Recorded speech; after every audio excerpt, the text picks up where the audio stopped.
You know, another thing that really bothers me about where my tax money goes is what's happened to police departments, both local and state.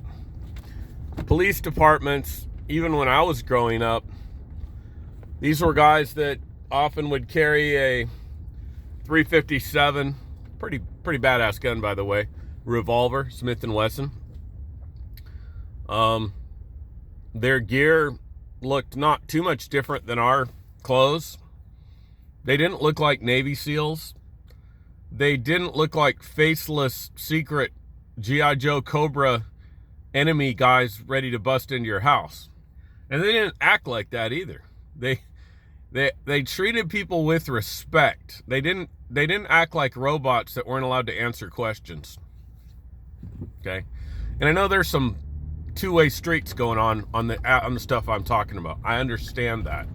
I know part of it is the lawyers have come in and making fear for everything. This is kind of the same mentality where, you can't have a pool, and a person would buy an apartment complex and just fill the pool in with dirt because of liability.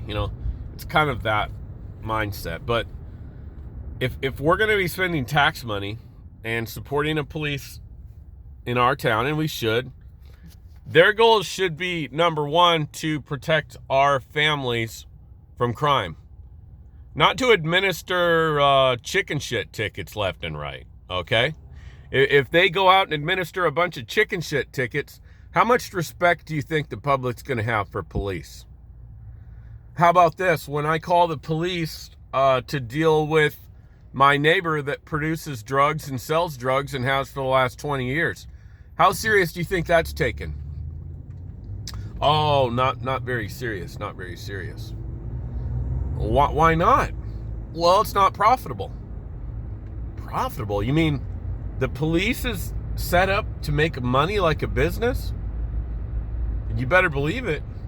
And the paperworkness, I can't tell you how many people I've run into lately in all cities around Austin, even Bastrop. I just talked to a woman that runs a homeowners association. She's like, yeah, I had a guy threaten me with a gun, and he was on foot in this neighborhood, and called the police. Police found the dude. See, what they do is they put on a good show. They do a good show for me too in my neighborhood. They come out, they yell at people, they put handcuffs on people, but you notice they never want to press charges. Well, why would they not want to do that, man? Because that takes a lot of paperwork and time. And they need to go on to the next call and pull somebody over for talking on their cell phone. That's profitable. By the way, I got one of those tickets. I can't remember, it was $250, but they pulled me over. They gave me the ticket, motorcycle policeman. They had a little printer, and usually they stop and hold you up. No, they got it down to a science. This ticket took all of 2 or 3 minutes, and I was on the road. I'm not exaggerating. See, they're making money, and their goal. I've even gone up. I've called 911 when I had the meth dealer next door to me. Just got partying, having loud music all night. 2 o'clock. They like to party at Sunday night. I know I'm getting way off track here. I call the police. I see them do the sheriff does their little drive-by, and I didn't even think his window was down barely, just so he could say he did it. Just so he didn't even slow down by the house, and he knew the house. All the sheriffs know their last name. So what did I do? I'm pretty pissed off. I'm about ready to go over to the guy's house and bang on his door, but I don't feel like getting in an altercation with the drug dealer at 2:30 in the morning on Monday morning. Sunday night, Monday morning. So I go right up the street. There's a brand new QT station.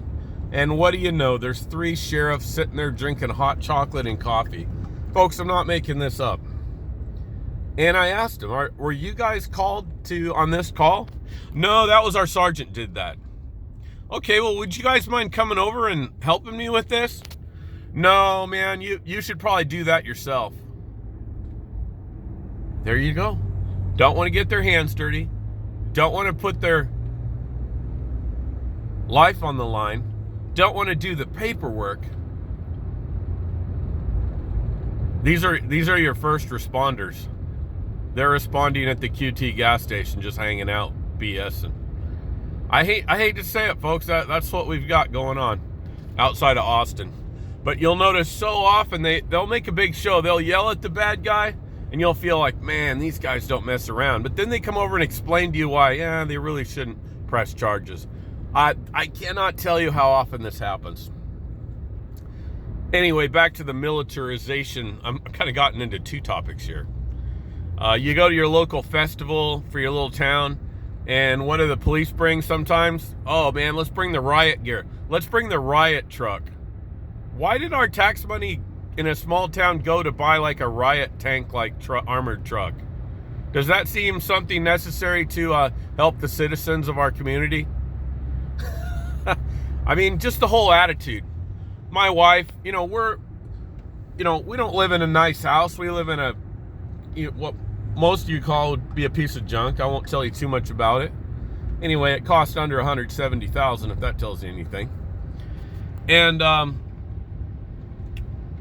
me and my wife do a lot of side jobs just to pay the bills, just to pay the taxes. One of the side jobs my wife does, she's a part-time teacher, but she's also often a part-time, she works for a food service company that caters weddings. And often that involves cleaning up and these weddings are insane. I mean, these people have so much money. They spend well over $100,000 on the wedding. I'm not kidding, here in Austin. A lot of the folks are Indian but anyway, she cleans up all the mess after the party, throws all the garbage away, stacks the dishes up. She's often not done till 11:30 at night or 1 o'clock in the morning. So she's coming home from that job in our little regular cab GMC step side truck. It's kind of a cool truck, but it's a 20-year-old truck. Well, what do you know? It's got a light out on the back. Oh, Travis County Sheriff's all over that. They pull her over. Ma'am, where have you been? Where are you coming from? Well, wait a minute. Is that your job? And this is before all this lockdown BS. Is that the job of the police, is to ask your wife where she's coming from? Is that any of his business at all? And where is she going? Sir, that's not your business. Nor is it my business where your wife's going or coming from, or where your teenage daughter is going or coming from. That is none of your business. And we are sick of it. Are you guys hearing this? Are you officers hearing this? This has gone too far. We've gone pretty far away from Andy, what is the old show? Mayberry. We've gone from Mayberry to police team special ops in our local community. And when there is a crime, they're all dressed up like they handle it. They don't. They're all about enforcing chicken shit tickets. Prove me wrong. I'd love it. I'd love it. Go out there and prove me wrong. Is this just a couple guys out there? I'm afraid it's a system. I don't know. I'm interested to hear your stories on police. By the way, they pulled my wife over for a taillight out. I mean, this is just their opportunity to pounce. And then they act like they're doing you this big favor and, oh, we're just helping you out because you had a taillight out. We were really concerned for your safety. By the way, I could give you a ticket, but I won't. I'm tired of that BS. Let me know what you think. Thank you.